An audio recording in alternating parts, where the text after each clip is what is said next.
Bismillahirrahmanirrahim. Assalamualaikum warahmatullahi wabarakatuh. Alhamdulillahirabbil alamin. Alhamdulillahilladzi hadana li hadza wa ma kunna linahtadiya laula an hadanallah.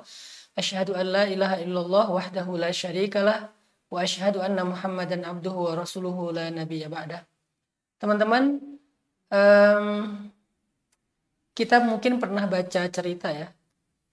Suatu hari Ali bin Abi Thalib itu merasa kasihan melihat istri beliau yaitu Sayyidah Fatimah, putri Rasulullah SAW, setiap hari lelah dan repot sekali untuk mengerjakan pekerjaan rumah. Sayyidah Fatimah itu, kata Ali, setiap hari mengambil air sendiri, menggiling gandum sendiri, membersihkan rumah sendiri, mengurus anak-anak sendiri. Dan dulu mengambil air itu berbeda dengan zaman sekarang. Kalau sekarang kan ngambil air cuma tinggal buka keran, cuma tinggal pencet. Kalau dulu tuh ngambil air benar-benar pergi ke sumur yang jauh, kemudian membawa air yang berat ke rumahnya sendiri, dan itu bolak-balik beberapa kali dalam sehari. Begitu juga dengan menggiling gandum. Dulu tuh nggak pakai blender. Dulu giling gandum itu pakai batu ya, batu penggilingan yang manual. Dan itu sampai membuat tangan Sayyidah Fatimah itu luka. Begitu juga ketika mengangkat air sampai badan Sayyidah Fatimah itu kurus. Gitu juga ketika membersihkan rumah, seluruh baju-bajunya Sayyidah Fatimah itu kotor.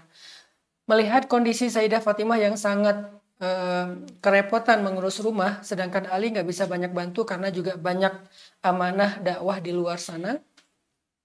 Maka suatu hari Ali mendengar kalau Rasulullah SAW baru mendapatkan banyak budak. Waktu itu memang proses untuk menghapus perbudakan itu bertahap ya. Nah, di Masjid Nabawi itu banyak kedatangan budak-budak yang ingin berkhidmat kepada Nabi. Jadi bukan budak yang diperjualbelikan, tetapi budak yang ingin membantu Nabi di Masjid Nabawi. Karena mereka dulunya sebelum Islam budak, setelah masuk Islam mereka pengen, kalau dulu mereka kerja kepada tuannya, sekarang mereka kerja kepada Nabi walaupun nggak dibayar, tapi perlakuan Nabi jauh lebih baik daripada tuannya. Dan mereka ingin memuliakan diri mereka dengan cara berkhidmat kepada Nabi, menolong Nabi, dan seterusnya. Mendengar berita bahwa di Masjid Nabawi ada banyak sekali budak yang datang untuk membantu kebutuhan-kebutuhan Nabi dan kaum muslimin di Masjid Nabawi. Akhirnya Ali bilang kepada Fatimah, wahai Fatimah, di Masjid Nabawi lagi banyak budak dan Nabi sepertinya pasti kelebihan pembantu. Coba kamu pergi ke rumah Nabi dan meminta satu orang pembantu itu untuk bisa membantu kamu di rumah. Maka kemudian Fatimah pun pergi ke masjid, pergi ke rumah Nabi. Pas sampai di rumah Nabi, dari luar Fatimah ngelihat rumah Nabi itu lagi banyak tamu. Jadi banyak sekali orang di rumah Nabi karena emang Nabi ini sering menerima tamu untuk dakwah, untuk curhat, untuk belajar, untuk dengar Al-Quran dan seterusnya. Sehingga Fatimah dari luar ngelihat rumah Nabi itu lagi banyak tamu. Karena di rumah Nabi lagi banyak tamu, maka kemudian ini masih jalan ya? Masih jalan ya? Karena ngelihat banyak tamu, akhirnya Fatimah ngerasa nggak enak hati, malu gitu, mau mengganggu Nabi. Maka Fatimah berdiri di luar pintu, ngelihat ke dalam, oh banyak tamu, akhirnya Fatimah pulang lagi ke rumah. Saat Fatimah ada di luar pintu, di luar rumah, Nabi itu sebetulnya ngelihat, oh ada Sayyidah Fatimah, ada anakku Fatimah. Cuman karena banyak tamu, Fatimah pulang lagi, dan Nabi ngerasa nggak enak hati. Karena Nabi ini sayang banget sama Fatimah. Maka besoknya Nabi datang ke rumah Ali, datang ke rumah Fatimah. Tok-tok-tok, assalamualaikum, waalaikumsalam. Masuklah Nabi ke rumah Fatimah. Kemudian Nabi bertanya, wahai Ali, wahai Fatimah, kenapa kemarin Fatimah ke rumah? Ada apa gitu? Kemudian Fatimah diam aja, malu, nggak mau menceritakan. Kata Nabi, wahai Fatimah, ngomonglah ada apa gitu. Kata Ali, ya Rasulullah, Fatimah sebetulnya malu untuk menyampaikan ini dan merasa nggak enak hati. Fatimah merasa takut mengganggu kebutuhan Rasulullah SAW. Memangnya kenapa, kata Nabi? Kata Ali, Saya kasihan ngelihat Fatimah setiap hari capek, setiap hari repot, setiap hari lelah. Dan saya takut dia sakit, saya takut dia nggak nyaman, saya takut dia tertekan.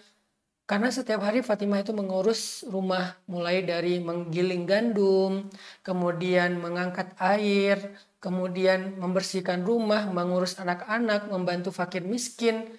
Bukan hanya di dalam rumah, tapi juga ke tetangga. Fatimah suka membantu orang. Sehingga saya ngerasa Fatimah ini kalau ngurus segala sesuatu sendiri nanti kasihan. Dia jadi sakit, dia jadi lelah, dan seterusnya. Sehingga akhirnya saya meminta Fatimah untuk datang kepada engkau ya Rasul, meminta satu orang budak agar bisa membantunya di rumah. Karena aku mendengar lagi banyak budak di Masjid Nabawi.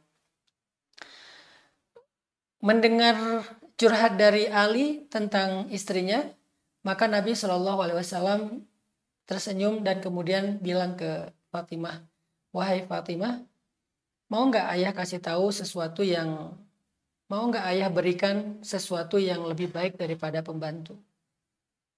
Mau nggak ayah berikan sesuatu yang lebih baik daripada pembantu? Ali dan Fatimah langsung langsung penasaran. Kata Fatimah, apa itu wahai ayah yang lebih baik daripada pembantu?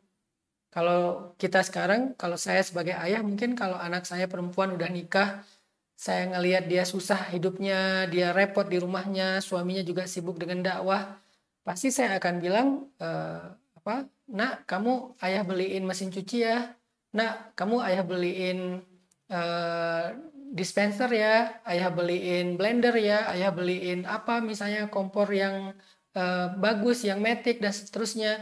Ayah cariin pembantu ya, nanti biar ayah yang gajiin pembantu. Kalau saya sebagai ayah, pasti saya akan menawarkan itu. Dan Fatimah ketika ditanya oleh Nabi, maukah engkau aku berikan sesuatu yang lebih baik daripada pembantu? Fatimah semangat, antusias, penasaran. Apa kira-kira yang lebih baik daripada pembantu? Apakah kompor gas? Apakah mesin cuci? Apakah kulkas? Apakah dispenser? Apakah blender? Apakah seorang yang mungkin lebih ahli daripada seorang pembantu? Ternyata tahu nggak jawaban Nabi apa? Kata Nabi, bertakwalah kamu kepada Allah, kemudian setiap kali kamu mau tidur, bacalah subhanallah 33 kali, alhamdulillah 33 kali, Allahu Akbar 34 kali, maka sesungguhnya itu lebih baik daripada pembantu. Itu lebih baik daripada pembantu. Sehingga akhirnya Sayyidah Fatimah mendengar nasihat dari Nabi tentang bertakwa kepada Allah, kemudian membaca subhanallah 33 kali, alhamdulillah 33 kali, Allahu Akbar 34 kali, dan kata Nabi itu lebih baik daripada pembantu. Seketika Fatimah mengatakan, saya ridho dengan keputusan Allah dan Rasulnya. Saya ridho dengan keputusan Allah dan Rasulnya. Artinya Fatimah percaya dan menerima nasihat Nabi bahwa yang lebih baik daripada pembantu adalah zikir subhanallah 33 kali, alhamdulillah 33 kali, Allahu Akbar 34 kali. Teman-teman, apa kira-kira pelajaran dari kisah Sayyidah Fatimah ini? Akhir-akhir ini kita banyak sekali mendengar orang yang tertekan ya secara mental. Ada yang tingkat yang paling ringannya mungkin stres. Tapi stres ini kalau dibiarin bisa sampai ke level depresi. Dan depresi biasanya sampai berujung dengan bunuh diri, na'udzubillahi min dzalik. Dan ketika saya coba baca-baca beberapa berita tentang data orang yang mengalami stres atau tertekan, terutama di kota-kota besar, tapi juga sekarang udah menyebar ya, bukan hanya kota-kota besar, tapi juga di pedesaan. Orang yang stres itu rata-rata ya karena dia mengalami semacam perubahan-perubahan yang cukup signifikan dan ekstrim dalam kesehariannya. Misalnya yang tadinya tiba-tiba yang tadinya punya pembantu, tiba-tiba pembantunya pulang, tiba-tiba pembantunya berhenti, tiba-tiba pembantunya pindah kerjaan. Akhirnya kita sebagai seorang ibu rumah tangga stres untuk mikirin masak, mikirin nyuci, mikirin ngurus anak, mikirin bersih-bersih rumah. Itu bisa bikin stres. Atau orang yang kerja, misalnya tadinya dia kerja dengan atasan yang cukup memberikan ruang buat dia untuk ekspresi, untuk improve, tiba-tiba atasannya galak, strict, dan cukup kaku misalnya, sehingga dia jadi stres. Atau mungkin bukan atasannya, tapi lebih ke teman kerjanya yang bikin dia ngerasa nggak nyaman, akhirnya stres. Atau kita pulang kerja, tiba-tiba macet, dan itu kita biasanya nggak semacet itu, tapi tiba-tiba macet banget, akhirnya stres. Gitu juga kemarin kejadian yang seorang bapak, seorang ayah membunuh putrinya, menyakiti istrinya sampai menyiksa istrinya sampai koma. Itu kan salah satu di antara contoh-contoh orang yang mengalami tekanan sampai membuat dia secara mental itu mengalami stres. Nah, mungkin ini relate ya dengan kisah Fatimah, karena apa yang dialami oleh Fatimah itu adalah sesuatu yang cukup membebaninya dalam keseharian. Walaupun kita nggak mengatakan Sayyidah Fatimah stres, tapi kalau lelah ya, kalau capek ya, kalau terbeban ya, kalau repot benar. Cuman wajar kalau Sayyidah Fatimah berharap ada yang bisa bantu beliau di rumahnya. Itu juga yang kita harapin dalam keseharian kita. Mungkin teman-teman anak muda stres karena tiba-tiba dapat banyak sekali PR, banyak sekali tugas, banyak sekali deadline, banyak sekali kerjaan. Kalau yang kuliah mungkin ini ngejar sidang sebentar lagi, skripsi, project. Kalau yang pengusaha misalnya ini lagi ngerjain satu project yang udah deadline banget, yang udah bahkan mungkin bukan hanya deadline tapi juga deadlock kali ya, yang udah mentok nggak tahu gimana, akhirnya stres.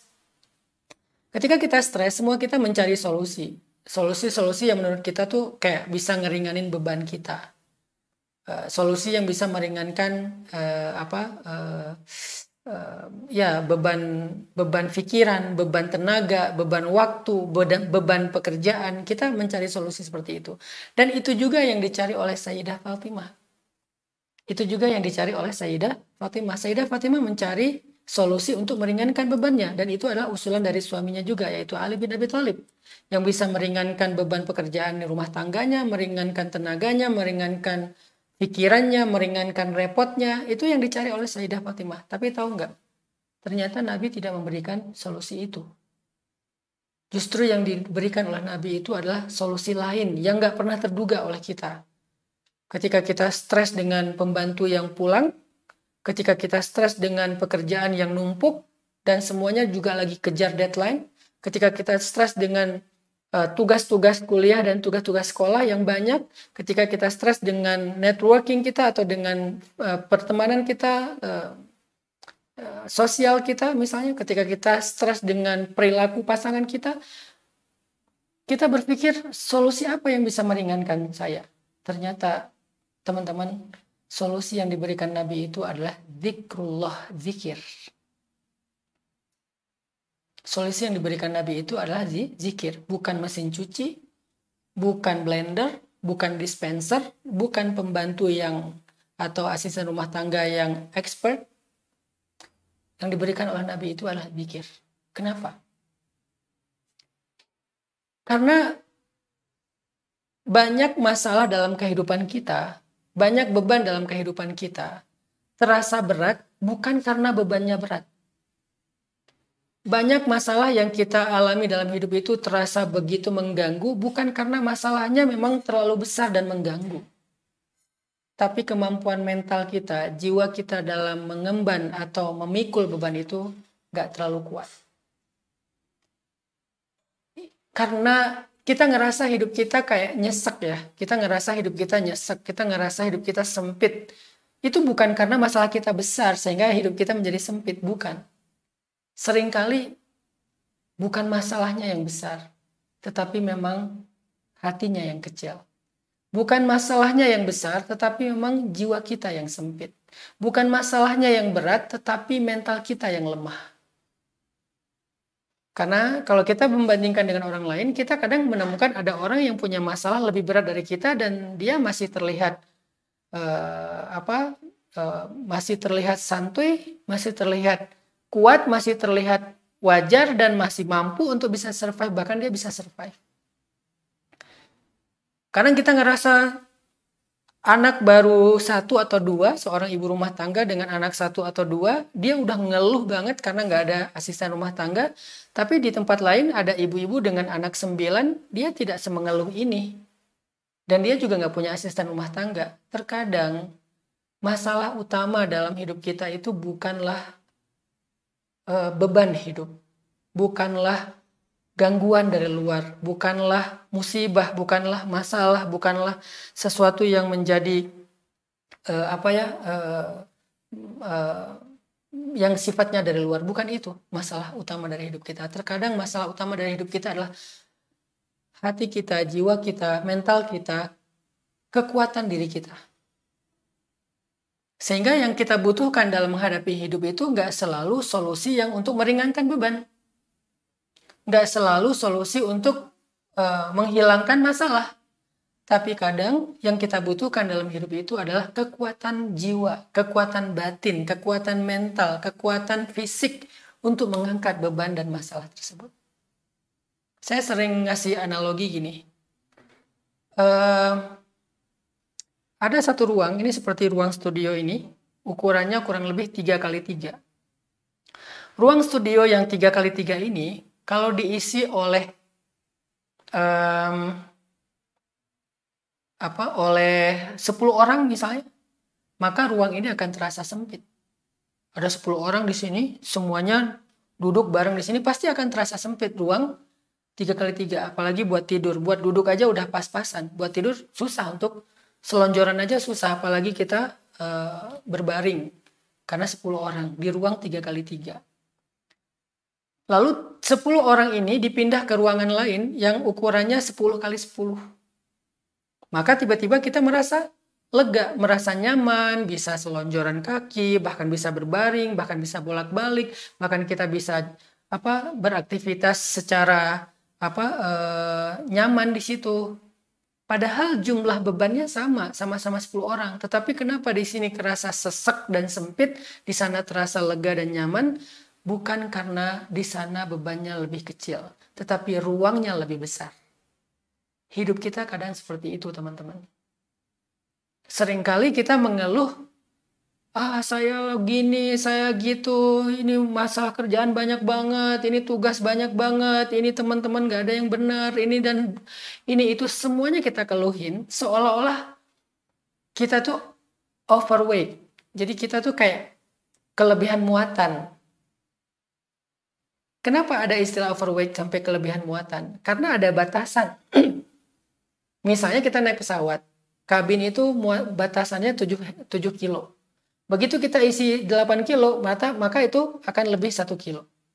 Kenapa? Karena batasannya 7 kilo. Tapi kalau kita taruh koper yang 8 kilo itu di bagasi, itu masih lebih. Karena di bagasi 20 kilo. Berarti masih ada kelebihan 12 kilo. Artinya apa? Masalahnya bukan di bebannya, tetapi masalahnya batasannya.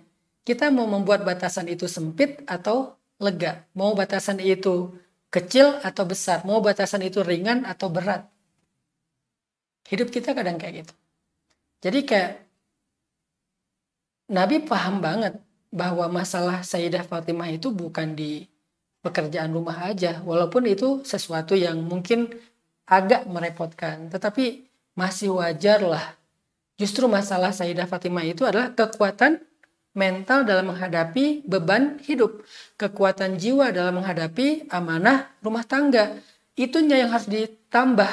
Kekuatannya harus ditambah. Kebesaran hatinya yang harus diperbesar. Kelapangan dadanya yang harus diperluas. Kesiapan dan kekuatan mentalnya yang harus dikuatin lagi gitu. Sehingga akhirnya beban yang sama tadi bisa terasa lebih ringan. Maka Nabi memberikan solusi yang sangat istimewa, yang sangat luar biasa, yaitu terapi mental kepada Sayyidah Fatimah. Bukan solusi teknis, bukan solusi yang kita bayangin untuk meringankan beban hidup, tetapi terapi mental. Ini nih luar biasa loh. Sehingga Sayyidah Fatimah yang memang dasarnya seorang perempuan yang solihah, yang kurangnya sebagai anak Nabi, perempuan yang sempurna, bahkan salah satu dari 4 perempuan sempurna, iman Sayyidah Khadijah, ibunya sendiri yang luar biasa, dengan otomatis menerima nasihat Nabi dengan mengatakan saya terima, saya ridho dengan keputusan Allah dan Rasul. Maka sejak hari itu Sayyidah Fatimah mengamalkan zikir Subhanallah 33 kali, Alhamdulillah 33 kali, dan Allahu Akbar 34 kali, sampai akhirnya Sayyidah Fatimah merasa bahwa pekerjaan rumah tangganya itu ringan. Pekerjaan rumah tangganya itu bukan lagi beban bagi dia. Kok bisa? Kok bisa zikir itu menjadi sebuah kekuatan mental bagi Sayyidah Fatimah? Itulah kenapa Allah mengatakan Qad aflaha man zakkaha. Sungguh beruntung orang yang membersihkan jiwa. Bagaimana membersihkan jiwa? Salah satunya dengan zikir. Ala bidzikrillah tatmainnul qulub. Bukankah dengan zikir kepada Allah hati menjadi tenang? Hati menjadi tenang itu sebuah kondisi ketika jiwa seseorang itu dalam keadaan nyaman, dalam keadaan baik, maka hatinya menjadi tenang. Sehingga orang yang ahli zikir, dengan zikir yang benar, dengan zikir yang dimaknai, difahami, dihayati, dia paham betul maksud dari kalimat subhanallah, alhamdulillah, Allahu Akbar itu, dia ngerti banget maksudnya, maka itu akan menguatkan jiwanya. Kalau jiwanya sudah kuat, jiwanya sudah bersih, jiwanya sudah lurus, jiwanya sudah lapang, maka beban hidup itu akan terasa ringan. Kok bisa? Subhanallah, alhamdulillah, Allahu Akbar itu bisa membersihkan jiwa dan membuat beban hidup jadi ringan. Ini sederhananya aja ya, saya ringkas deh karena pembahasan ini panjang banget. Subhanallah itu adalah sebuah tasbih. Tasbih itu maknanya tanzih. Jadi subhanallah itu tanzih. Kita bersihin segala macam prasangka kita kepada Allah. Itu subhanallah. Bahwa hidup kita ini tidak ada yang yang salah dari Allah. Bahwa takdir kita itu nggak ada yang salah, bahwa nasib kita itu nggak ada yang salah, bahwa hidup kita itu nggak ada yang kurang dari Allah. Allah selalu memberikan yang cukup buat kebutuhan kita, Allah selalu memberikan yang terbaik buat kita. Kita bersihin dulu nih prasangka kita terhadap Allah dengan subhanallah, maha suci Allah. Arti suci itu Allah maha terpelihara dari yang buruk, terpelihara dari salah mengambil keputusan, terpelihara dari memberikan takdir yang tidak baik untuk kita. Nggak mungkin, Allah maha bersih, maha suci dari semua itu.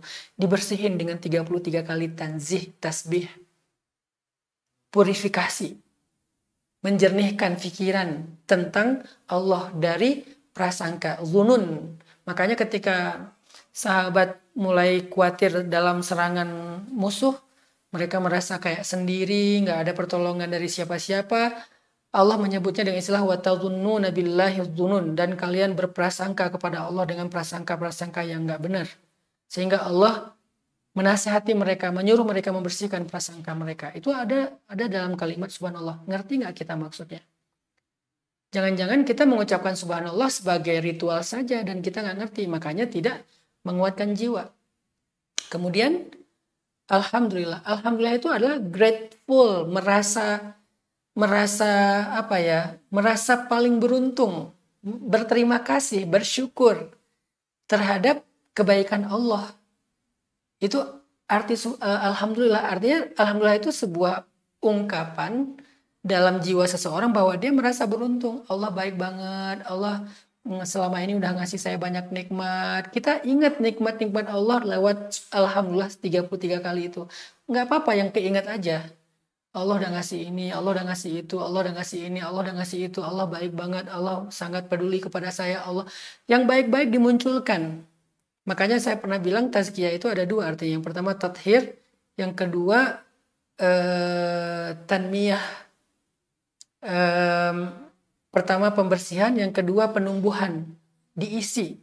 pembersihan dari yang buruk-buruk tentang Allah, kemudian ditumbuhkan yang baik-baik tentang Allah. Dan memang harusnya seperti itu. Sehingga alhamdulillah itu adalah sebuah ungkapan ketika seseorang ngerasa dapat kebaikan. Allah itu baik banget, Allah begini. Ketika kita mulai ingat nikmat Allah, fabi ayyi ala'i rabbikuma tukadziban, dalam zikir alhamdulillah, kita ngerasa diri kita beruntung. Yang terakhir ditutup dengan Allahu Akbar. Allahu Akbar itu artinya Allah maha besar, yang lain semuanya kecil. Allah maha kuasa, yang lain tidak ada yang berkuasa. Allah maha mampu, yang lain gak ada yang mampu. Segala sesuatu di tangan Allah pasti bisa. Ini semacam sebuah membangun optimisme, membangun keyakinan, membangun kepercayaan, membangun hope, harapan. Sehingga orang yang punya harapan, punya keyakinan, punya kepercayaan, punya pegangan, punya optimisme dalam hidupnya, dia akan kuat menghadapi masalah. Karena optimisme itu semacam suntikan vitamin yang bikin dia bertenaga lagi secara kejiwaan. Kenapa nggak optimis? Kan ada Allah yang maha besar. Ini masalah kecil. Ada Allah yang maha kuasa. Kalau saya emang nggak kuasa, saya nggak bisa ngadepin masalah ini. Tapi kan ada Allah. Allahu Akbar, Allahu Akbar, Allahu Akbar. Sehingga dengan tasbih, tahmid, takbir, akhirnya muncul sesuatu di dalam diri kita. Pertama muncul tanzih, kita purifikasi, bersihin prasangka buruk kepada Allah. Yang kedua muncul syukur, rasa menghargai apa yang Allah berikan. Yang ketiga muncul tajlil, mengagungkan Allah. Muncul pengagungan terhadap Allah, merasa Allah itu maha kuasa dan kita tidak kuasa. Dari situlah akhirnya mental itu menjadi kuat. Dari situlah akhirnya hati menjadi tenang. Dari situlah akhirnya jiwa menjadi lapang. Dalam kondisi itulah akhirnya kita mampu mengangkat beban hidup kita. Ini adalah salah satu contoh tazkiyatun nafs. Kalau dalam bahasa sekarang itu terapi mental terhadap orang yang mengalami tekanan hidup seperti stres, diterapi dengan sebuah terapi yang paling baik yang Allah ajarkan lewat Rasulullah SAW, yaitu mengingat Allah lewat zikir yang diajarkan kepada Sayyidah Fatimah. Kuncinya, fahami apa yang kita baca. Sedalam mungkin, seluas mungkin makna dari kalimat yang kita baca. Itu kuncinya. Karena banyak orang yang mengamalkan terapi ini tapi tidak berpengaruh. Kenapa nggak berpengaruh kepada jiwanya? Karena dia nggak ngerti apa yang dia baca. Mungkin dia tahu terjemahannya tetapi tidak tahu pesan di dalam kalimat itu. Jadi message-nya tuh nggak dapet. Dia tuh nggak menerima sebuah pesan dari kalimat yang dia baca. Maka coba baca, pahami lagi, pelajari lagi, gali lagi. Sehingga kadang-kadang nggak perlu sampai 33 kali juga kita udah merasakan terapi mental yang sangat baik. Itu tuh semacam terapi yang diajarkan Nabi kepada Sayyidah Fatimah dalam tekanan hidup, tekanan mental terhadap beban hidup seperti masalah rumah tangga. Dan ini bisa diterapkan dalam masalah-masalah yang lain. Itulah yang kita sebut dengan tazkiyatun nafs. Itu yang salah satu yang saya ambil dari buku ini, namanya Tazkiyatul Anfus, atau ini buku ringkasan tentang tazkiyatun nafs yang saya pernah sampaikan minggu lalu ya, yang ditulis oleh Syekh Said Hawa. Ternyata salah satu terapi mental itu adalah zikir, tapi dengan kunci tadi, paham maksud dari zikir yang kita baca, lalu kita coba hayati, kita coba tadabburi pesan-pesan di dalam zikir itu. Akhirnya Sayyidah Fatimah bisa melalui ujian beban hidupnya dengan baik. Masalahnya tidak berkurang, atau mungkin bebannya tidak berkurang, tetapi masalah dan beban itu tidak lagi mengganggu. Itu kan yang paling penting ya. Karena kalau kita mengharapkan bebannya berkurang, sebetulnya itu nggak selalu bagus juga. Sama seperti ketika orang belajar ngangkat beban untuk membentuk otot kan. Kalau dia berharap bebannya berkurang, maka otot itu nggak akan pernah terbentuk. Karena otot tidak pernah terbentuk, dia nggak pernah kuat. Sama kayak kita berlatih sesuatu. Kalau kita berharap, Bisa nggak ya latihannya jangan berat-berat? Kita nggak akan pernah ahli. Saya dulu ketika belajar ngaji ya, belajar ngaji. Awal-awal belajar ngaji karena saya mau ikut musabaqah tingkat kecamatan, tapi saya belum bisa baca Quran. Saya hanya bisa membaca ayat-ayat yang saya udah hafal. Jadi kayak saya dengar dari ibu saya baca apa, saya hafal, lalu saya tampil. Dan itu modalnya suara, bukan karena bisa baca. Sedangkan dalam musabaqah saya harus baca ayat yang ditunjuk sama juri, bukan yang saya pilih. Jadi bisa aja di mana aja, nggak harus yang saya hafal. Sehingga mau nggak mau saya harus bisa baca Quran dong, supaya saya bisa ikut musabaqah tingkat kecamatan. Waktu saya sekitar 1 bulan lah. Akhirnya saya dipaksa oleh ibu saya untuk belajar pagi, sore, malam. Malam itu sampai jam 10 malam masih ngaji dari habis maghrib. Wah, dikejar target banget supaya cepat bisa baca Quran. Dan waktu itu saya bilang, ini terlalu berat, saya pengen yang ringan-ringan aja, boleh nggak bacanya yang mudah-mudah. Kata ibu saya, kalau kamu baca yang mudah-mudah, kapan kamu bisanya? Akhirnya kita dipaksa baca yang surat-surat yang agak susah, yang matnya banyak, yang tasydidnya banyak, yang huruf-hurufnya itu banyak, yang tafkhim dan seterusnya. Alhamdulillah dalam 1 bulan kurang saya udah lancar baca Quran, akhirnya ikut musabaqah tingkat kecamatan dan alhamdulillah dapat juara. Begitu juga dalam urusan yang lain. Saya beberapa waktu terakhir belajar memanah misalnya. Saya pengen ngerasain yang namanya memanah seperti para sahabat. Artinya para sahabat itu sanggup mengangkat panah dengan beban sampai 120 lbs minimal. Sementara rata-rata kita pakainya 35 lbs, 40 lbs. Saya paksain, pertama pakai 30 lbs, udah gitu 35, udah gitu 40, udah gitu 45, udah gitu 50, udah gitu 55, sampai 60 mentok. Saya terus memaksakan diri supaya bisa sampai 60. Nah, dalam waktu sekitar 6 bulan itu dari 30 sampai 60, itu berhasil karena saya mencoba untuk terus menambah beban, bukan mengurangi beban. Ketika saya udah pakai 60, tiba-tiba saya malas memanah ya. Biasanya udah pakai 60 itu biasanya sekitar 100 shot ya, 100 shot.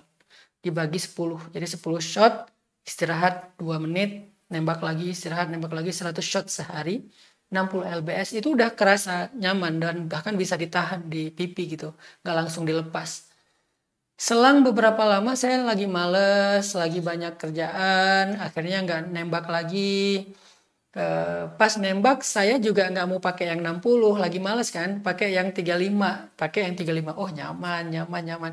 Begitu dikasih yang 45 atau 50, itu udah nggak kuat, apalagi 60. Hidup seperti itu teman-teman. Nggak selalu solusi yang kita butuhin itu adalah berkurangnya beban.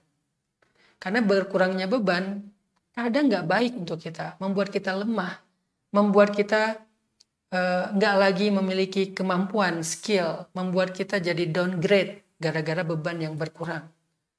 Yang kita butuhin kadang-kadang bukan beban yang berkurang, tetapi kekuatan yang bertambah. Kemampuan yang bertambah. Sehingga dengan kekuatan bertambah, beban yang tadi terasa ringan buat kita. Saya dulu narik 60 lbs, buat saya itu nggak ringan juga sih, nyaman gitu, udah pas lah. Tapi buat teman-teman, itu berat. Mereka biasa narik 35, 40, 60 tuh wah nariknya sampai geter. Terus pas udah ditarik itu pun nggak full draw ya, nggak narik full banget. Itu langsung lepas, nggak kuat nahan. Kenapa? Karena kekuatan mereka belum terbiasa. Itulah kenapa Nabi mengajarkan zikir, subhanallah, alhamdulillah, Allahu Akbar untuk menguatkan mental, melapangkan jiwa, menenangkan hati Sayyidah Fatimah, sehingga dengan kekuatan mental itu Sayyidah Fatimah merasa ringan mengangkat beban hidup. Itulah terapi mental yang diajarkan Rasulullah SAW. Kisah yang kedua, ini mungkin malam ini saya berkisah 2 aja. Nabi itu pernah mengalami masa-masa yang sulit dalam hidup beliau. Sebetulnya banyak sih, tapi ini salah satu yang cukup luar biasa ya. Bahkan sampai tahun itu dikenal dengan tahun sedih, Amul Huzni, tahun kesedihan, karena Nabi sedih banget tahun itu. tahun ketika Nabi kehilangan dua orang yang paling beliau cintai. Yang pertama adalah Sayyidah Khadijah, istri beliau yang pertama, yang sangat yang sangat berjasa dalam hidup Nabi dan dakwah Nabi, yang sangat berpengaruh dalam dakwah Nabi, yang sangat dibutuhkan oleh Nabi dalam kondisi-kondisi yang sulit. Nabi lagi sedang berat-beratnya perjuangan dan pasti kehadiran Khadijah itu penting sekali buat Nabi. Tapi tahun itu Allah takdirkan Khadijah kembali kepada Allah dan Nabi merasa sangat sedih dan merasa sangat kehilangan Khadijah. Ternyata bukan hanya Khadijah. Di tahun yang sama pun Nabi kehilangan satu orang lagi yang sangat penting bagi Nabi, yaitu paman beliau Abu Thalib. Yang selama ini udah membesarkan beliau sejak beliau masih anak-anak. Yang udah menolong beliau ketika beliau dimusuhi walaupun tidak masuk Islam. Yang selama ini menjadi pelindung beliau di antara ancaman-ancaman musuh. Artinya dua orang yang sangat penting dalam dakwah Nabi, dalam hidup Nabi, berpengaruh dalam kepribadian Nabi, dua-duanya Allah ambil di tahun yang sama. Sehingga Nabi merasa sangat kehilangan, merasa sangat sedih. Mungkin kalau kita ngalamin itu masuk ke level depresi kali. Karena banyak sekarang anak muda yang depresi setelah kehilangan ayah mereka. Ayahnya meninggal atau ibunya meninggal. Depresi karena ditinggalkan oleh pasangannya. Depresi karena ditinggalkan oleh pacarnya, diputusin, diselingkuhin, dikhianatin, dan seterusnya. Depresi karena kehilangan pekerjaan, depresi karena dibully di sosial media atau oleh teman-temannya, depresi. Kalau kita levelnya mungkin depresi, dan depresi ini kan level lanjut daripada stres ya, yang udah tekanannya luar biasa, kesedihannya berlarut-larut lebih dari 40 hari. Depresi. Tapi Nabi nggak sampai ke level depresi, kita nggak bisa mengatakan Nabi depresi nggak, tapi Nabi sedih. Ya, dan kesedihan Nabi itu kesedihan yang cukup lama. Lebih dari seminggu Nabi sedih. Kenapa? Ya wajar kesedihan beliau karena kehilangan Sayyidah Khadijah dan Abu Thalib. Dua sosok yang luar biasa, terutama Sayyidah Khadijah. Dan Sayyidah Khadijah ini sangat membekas dalam hati Nabi. Bahkan setelah Nabi menikah sekalipun dengan Sayyidah Aisyah, perempuan yang sangat istimewa, cantik, menarik, pinter, soleha, udah sempurna juga lah. Nabi tetap gak bisa ngelupain Sayyidah Khadijah.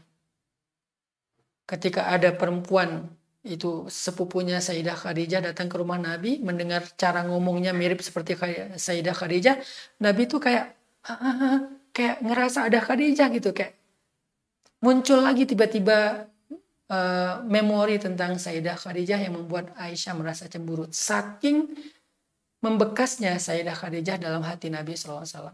Maka kebayangkan gimana sedihnya Nabi ketika kehilangan Sayyidah Khadijah. Kalau Sayyidah Khadijah istri biasa mungkin Nabi juga ya sedih tapi wajar. Tapi karena ini adalah istri yang paling membekas, yang dengannya turun banyak ayat Al-Quran, salah satunya ya ayyuhal muzammil dan seterusnya. Orang pertama yang sholat di belakang Nabi, yang membantu Nabi dalam dakwah sejak awal Nabi berdakwah, nggak ada siapa-siapa yang menolong beliau. Sangat membekas sehingga kepergian Khadijah itu benar-benar membuat Nabi merasa sangat sedih dengan kesedihan yang lama. Kalau di kita tuh udah namanya depresi. Tapi Nabi tidak depresi. Kesedihan yang lama. Maka dalam kondisi tahun kesedihan itu, Allah memberikan sebuah terapi mental buat Nabi. Apa terapi mental buat Nabi? Terapi mental buat Nabi tahun itu adalah Nabi diajak jalan-jalan sama Allah. Diajak jalan-jalan sama Allah. Ini luar biasa sih. Nabi ternyata dalam Islam itu jalan-jalan itu sebuah terapi mental loh. Ini yang kadang kita nggak sadari ya. Sebentar saya cari ininya. Ternyata jalan-jalan itu adalah sebuah terapi. Jadi kayak healing ya, healing kayak pergi kemana gitu untuk healing. Escape dari masalah gitu kan, itu sebuah terapi mental. Jalan-jalan apa yang diberikan oleh Allah kepada Nabi? Jadi kayak dikasih tiket nih, pergi biar lo nggak sedih lagi. Ini aku kasih tiket gratis, sana jalan-jalan biar bisa healing. Allah kasih tiket perjalanan buat Nabi. Sebuah trip yang luar biasa. Tahu nggak jalan-jalan kemana? Subhanalladzi asra bi'abdihi lailam minal masjidil haram ilal masjidil aqsal ladzi barakna haulah linuriyahu min ayatina. Surat Al-Isra ayat pertama. Ternyata jalan-jalan Nabi pada malam itu, pada saat itu ketika Nabi sedang sedih berat karena kehilangan Sayyidah Khadijah dan Abu Thalib, jalan-jalan Isra dan Mi'raj. Jalan-jalan Isra dan Mi'raj. Perjalanan di bumi dan perjalanan ke langit. Ini perjalanan yang luar biasa. Sehingga saya ketika merenung merasa, wah Masya Allah ya, ternyata dalam Islam itu terapi mental udah ada, yaitu jalan-jalan. Dan itu sesuatu yang kayaknya paling kita senangi gitu. Apalagi dapat tiket gratis private jet lagi. Kebayang nggak teman-teman dikasih perjalanan VIP dengan private jet, kemudian ketemu dengan orang-orang keren, ketemu dengan tokoh-tokoh hebat, ketemu dengan para idola kita yang selama ini kita cuma lihat mereka di media, yang selama ini kita cuma dengar cerita tentang mereka tapi nggak pernah ketemu, lalu bisa ngumpul di satu momen, semua tokoh-tokoh itu ada di hadapan kita dan mereka menyambut kita. Kemudian selain jalan-jalan di bumi itu, kita dikasih perjalanan keluar angkasa, ke bulan, ke Mars dan seterusnya. Kayaknya healing apa yang siapa yang nggak akan dapat healing dengan perjalanan kayak gitu? Itulah Nabi SAW. Beliau dikasih kesempatan untuk menikmati sebuah perjalanan yang luar biasa. Pertama, jalan di bumi ke satu negeri. Di sana ketemu dengan orang-orang yang beliau idolakan. Yang selama ini beliau dengar dari cerita-cerita Jibril alaihissalam. Jibril cerita dulu ada namanya Nuh alaihissalam. Dulu ada namanya Musa alaihissalam. Dulu ada namanya Ibrahim dan dia adalah kakekmu. Dulu ada yang namanya Syuaib. Dulu ada yang namanya Idris. Dulu ada yang namanya Isa. Dulu ada yang namanya Yahya. Jibril sering cerita tentang mereka, tapi Nabi belum pernah ketemu mereka. Nabi dengan mendengar cerita storytellingnya Jibril, Nabi kagum sama mereka. Nabi mengidolakan mereka. Nabi pengen dengar cerita mereka langsung. Nabi pengen dialog, pengen ngobrol, pengen chat, pengen duduk bareng dengan mereka. Sehingga dalam perjalanan itu Nabi dibawa ke suatu tempat yang sangat mulia, yaitu Masjidil Aqsa, dan seketika mereka semua berkumpul dan Nabi duduk dengan mereka. Bahkan bukan hanya duduk, Nabi sholat bersama mereka sebagai imamnya mereka. Ini perjalanan yang luar biasa. Kenapa ketemunya dengan para anbiya? Kenapa nggak jalan-jalannya ngelihat pemandangan, ketemu dengan para penyair, ketemu dengan siapa gitu yang sifatnya entertain murni? Kenapa ketemunya dengan para nabi? Lagi-lagi tadi, yang dibutuhkan oleh nabi itu bukan hiburan murni, sekedar hiburan aja, bukan. Yang dibutuhkan oleh nabi itu hiburan yang bisa menguatkan mental beliau. Hiburan yang bisa menguatkan mental, bukan hiburan yang bisa menyenangkan. Bukan hiburan yang bisa sekedar seru-seruan. Bukan hiburan yang rehat sejenak. Bukan. Tapi dia adalah hiburan. Tetapi hiburan ini menguatkan mental. Itulah yang dikenal dengan Isra. Lalu setelah Isra ada Mi'raj. Keluar angkasa. Kalau kita mungkin sekarang yang teknologinya baru ke bulan. Tapi Nabi sampai ke langit pertama, langit ke-7, Sidratul Muntaha, bertemu dengan Allah. Perjalanan yang dahsyat sekali sampai ke Baitul Ma'mur, Sidratul Muntaha, Arasy, ketemu langsung dengan Allah.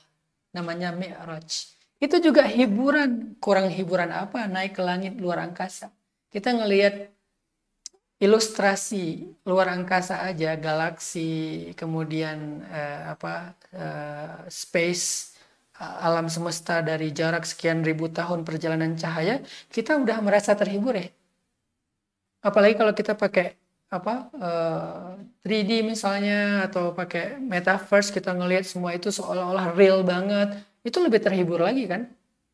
Nabi ngalamin itu real, bukan pakai teknologi, dan itu bukan cuma keluar angkasa, sampai ke langit dunia, sampai ke Baitul Ma'mur, sampai ke Sidratul Muntaha yang nggak ada lagi makhluk yang pernah melewati batasan itu sampai ke arsy Allah SWT, melihat kemuliaan dan keagungan Allah SWT di sana.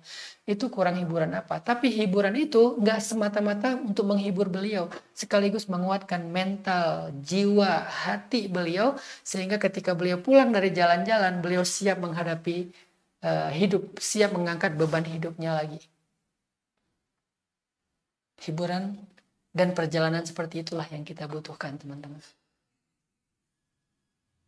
Terus gimana caranya Ustadz melakukan Isra dan Mi'raj versi kita? Kita kan nggak punya privilege seperti Nabi ya. Nabi privilege-nya sampai punya dikasih jet pribadi loh untuk Isra. Apa namanya jetnya? Buraq. Dikasih jet pribadi yang kecepatannya melebihi kecepatan cahaya, namanya Buraq. Ditemani oleh seorang satu makhluk Allah yang sangat sempurna. Rajulan basyaron sawiya, laki-laki yang sempurna. Sempurna bukan hanya fisiknya, juga akhlaknya.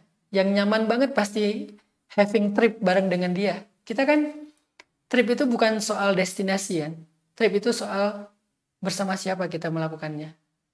Kadang-kadang kita tripnya cuman keluar kabupaten, nggak sampai keluar provinsi, apalagi keluar negeri, cuman keluar kabupaten. Misalnya saya di Bandung ke Garut gitu, ke Sukabumi. Tapi kalau teman perjalanan itu nyaman, maka trip itu akan berkesan. Sedangkan kalau saya pergi ke tempat yang sangat indah, ke Bali, ke Papua, ke Maluku, kemana gitu yang indah, tapi temennya nyebelin, pasti tripnya juga merasa sangat gak nyaman, boring banget pasti. Bukan hanya boring, mungkin bikin kita makin stres kan. Ini temen kendaraannya private jet, namanya Buraq, kecepatannya melebihi cahaya. Teman tripnya sesuatu yang paling sempurna, yang nyaman banget melakukan trip dengan dia. Dan perjalanan juga destinasinya perfect sih. Tempat destinasinya tuh keren, bukan hanya jadi hiburan tapi juga bisa menguatkan jiwa. Kemana? Masjidil Aqsa. Makanya muncullah sebuah hadis dari Rasulullah SAW, hadis riwayat Bukhari, kata Nabi, la tushaddur rihal illa ila thalathati masajid. Tidak dianjurkan untuk melakukan perjalanan dengan anjuran yang serius. Jadi tidak didorong. Kalau bisa usahakan gitu ya. Tidak direkomendasikan, dianjurkan melakukan rihal perjalanan kecuali ila thalathati masajid, kecuali kepada 3 masjid. Jadi kalau kita mau bikin planning, mau trip kemana, mau healing kemana, kata Nabi tidak ada yang lebih baik daripada kepada 3 masjid ini. Yang pertama adalah Masjidi Hadza, Masjid Nabawi, yaitu Madinah. Yang kedua Masjidil Haram, dan yang ketiga Masjidil Aqsa. Jadi kalau kita mau melakukan sebuah healing trip, nggak ada yang lebih baik daripada 3 tempat ini. Pertama Masjidil Haram Mekah, kedua Masjid Nabawi Madinah, yang ketiga Masjidil Aqsa Palestina. Kenapa Nabi mengatakan ini yang paling baik? Karena ini bukan sekedar hiburan, tapi juga menguatkan. Buat apa hiburan setelah itu kita lemah? Kayak tadi misalnya, pas lagi capek banget, kemudian kita minum obat penenang supaya bisa tidur. Besok kita capek lagi. Karena kekuatannya tuh ada bukan di fisik kita doang, tapi mental. Kalau mental kita masih lemah, walaupun kita udah istirahat, tetap aja kita ngeluh. Sehingga yang kita butuhkan untuk terapi mental itu bukan sekedar jalan-jalan cari hiburan, tapi plus ada hiburan, plus ada sebuah terapi untuk menguatkan mental kita. Dan itu yang paling sempurna ketiga tempat tadi. Saya dulu nggak percaya itu ya. Saya berpikir bahwa yang namanya jalan-jalan itu ya ke tempat yang seru dong. Bisa, apalagi saya kan suka dengan adventure ya. Suka dengan petualangan. Saya pernah nyoba skateboard. Saya pengen main skate tuh di Turki, di depan Masjid Sulaimaniye, main skate sama teman-teman. Saya nyoba snowboard, main di salju. Akhirnya pas musim winter, saya ke Jepang main salju di Jepang sama teman-teman. Ada Kang Yusuf dan seterusnya. Saya nyoba apalagi surfing. Akhirnya kalau kata teman lagi bagus ombaknya, saya pergi ke pantai untuk belajar. Saya nyoba apalagi free dive, cari tempat-tempat yang keren, yang airnya itu kayak kristal gitu, sehingga kita bisa ngelihat terumbu karang, bahkan ngelihat manta yang gede-gede itu di Labuan Bajo free dive. Diajarin sama Andro ya kalau nggak salah, teman saya di NTT, Andro. Nyoba lagi, kalau sekarang nyoba berkuda. Pas lagi tempatnya nyaman dengan view yang bagus di Rohila Stable, hujan-hujan pula karena kuda juga butuh terapi, kalau hujan dia biar seger lagi, ya udah hujan-hujanan sama kuda, seneng dengan adventure. Saya pikir dulu yang namanya healing itu ya cari kesenangan. Lalu pas pulang dari sebuah perjalanan yang tadi menyenangkan, lalu kita menghadapi lagi realitas hidup, masalah kita ternyata masih ngeluh juga. Aduh gimana ini, aduh gimana itu, dan seterusnya, keluh kesah. Masih tetap ada keluh kesah. Kenapa? Karena tadi itu kita cuman di pause doang. Bukan dikuatkan, di pause ya. Di pause itu kayak di stop dulu dah sebentar. Jadi kayak kita cuman break, cuman istirahat, tapi bukan sedang disuntik, bukan sedang di booster. Cuman break doang. Sehingga beres break, beres pause, beres stop, jalan lagi ya ngeluh lagi. Itu yang saya rasain. Dan itu saya yakin dengan pilihan hanya sekedar mencari hiburan, itu yang kita akan rasakan. Memang saat break, saat di pause itu kita kayak nyaman, enak ya, nggak mikirin masalah, nggak mikirin kerjaan, nggak mikirin kuliah, nggak mikirin sekolah, nggak mikirin bla bla bla. Nyaman. Berapa hari nyamannya? Seminggu ketika kita lagi trip. Kenapa? Pas kita pulang, kita ngeluh lagi, kita merasa nggak berdaya lagi. Karena dalam fase break tadi itu kita nggak dikuatin. Kita cuman coba lari dari masalah sebentar. Kita coba ignoring doang sebentar. Tapi kita nggak di booster. Beda dengan trip ke tempat yang tadi direkomendasikan sama Nabi. Selain kita healing, selain kita having fun, selain kita seru-seruan, selain kita entertain, selain kita break, kita juga sedang di booster loh. Yang membuat mental kita mudah-mudahan tanzih dan tanmiyah. Dibersihin, tathir, dibersihin, lalu dia tumbuh sesuatu yang menguatkan jiwa, melapangkan dada, menenangkan hati. Itu yang disebut dengan perjalanan Isra, kemudian Mi'raj. Isra-nya kemana? Isra-nya ke Masjidil Haram, ke Masjidil Aqsa, ke Masjid Nabawi, itu Isra-nya. Itulah kenapa dalam syariat Islam ada terapi mental Isra, namanya haji dan umroh. Jadi syariat Islam itu bukan sekedar ritual. Yang saya sayangkan, kita kadang-kadang ngelihat syariat itu sebagai sebuah hukum doang, ngelihat ibadah itu kayak ritual doang untuk dapat pahala. Padahal itu bukan sekedar ritual untuk dapat pahala loh. Tapi tidak ada yang Allah syariatkan kecuali untuk kebaikan kita, zahir dan batin. Jadi salah satunya syariat haji dan umroh, atau kalau haji itu setahun sekali, atau sebutlah kalau umroh lebih mudah karena haji susah harus nunggu sekian puluh tahun. Umroh itu adalah sebuah terapi mental. Umroh itu bukan sekedar bukan sekedar break.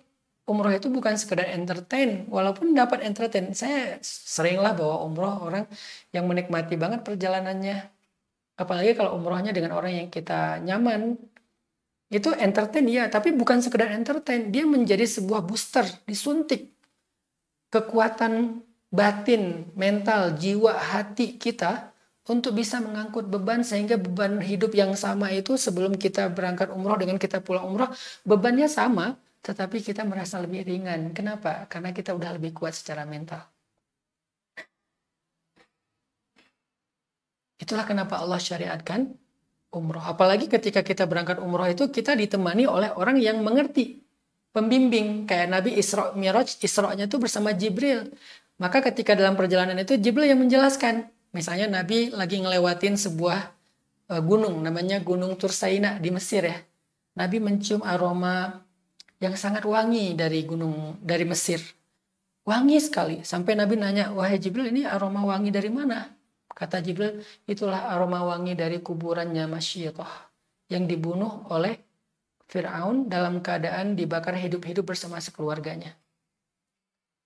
Waktu itu dia mempertahankan iman, nggak mau murtad dari agama Musa, sehingga dia direbus hidup-hidup di dalam digoreng ya, di dalam minyak mendidih bersama dengan bayinya, dan bayinya salah satu bayi yang bisa berbicara dengan seizin Allah. Sehingga dengan penjelasan pembimbing yang bernama Jibril alaihissalam, Nabi itu jadi di-booster. Jadi naik imannya, jadi kuat menghadapi masalah. Wah, berarti masalah saya kehilangan Sayyidah Khadijah, Abu Thalib nggak ada apa-apanya dengan Masyidah ya. Perjalanan lagi, ngelihat keajaiban Allah apalagi. Wah, ternyata masalah saya nggak ada apa-apanya dibandingkan Musa. Masalah saya nggak ada apa-apanya dibandingkan Nuh. Nuh 950 tahun, saya baru juga berapa tahun. Masalah saya nggak ada apa-apanya dibandingkan dengan Ibrahim. Ibrahim dibakar dalam api, Ibrahim diusir, dan seterusnya. Jadi Nabi selain menikmati perjalanan, ada pembimbing, ada tour guide, ada pembimbingnya lah ya, yang ngebimbing Nabi sehingga Nabi dapat booster iman, mental, hati, jiwa. Dan umrah kan gitu kan, syariatnya kan. Jadi selain kita berangkat, kita juga dibimbing. Pembimbing ini yang akan membooster kita, selain nanti suasana di umroh itu, ibadah di umroh itu, penghayatan dari setiap ritual yang kita lakukan, dibimbing. Kenapa kita tawaf? Ka'bah itu seperti apa? Ada keajaiban apa aja di dalam Ka'bah? Ka'bah itu hubungannya dengan langit kayak gimana? Kenapa kita umrohnya ke Ka'bah? Kenapa kita nggak tawaf di rumah aja? Kenapa harus Ka'bah? Ada keajaiban apa di Ka'bah itu? Terus amalan-amalan apa yang luar biasa di Ka'bah? Terus dampaknya terhadap masalah kita apa? Kenapa kita ziarah ke Masjid Nabawi? Kenapa kita ziarah ke kuburan Nabi? Kemudian Baqi, ke tempat-tempat bersejarah, dapat pelajaran apa aja? Itu semuanya itu booster hati dan mental loh. Dan kita nggak dapat kalau kita hanya cari hiburan ke tempat-tempat wisata yang lain.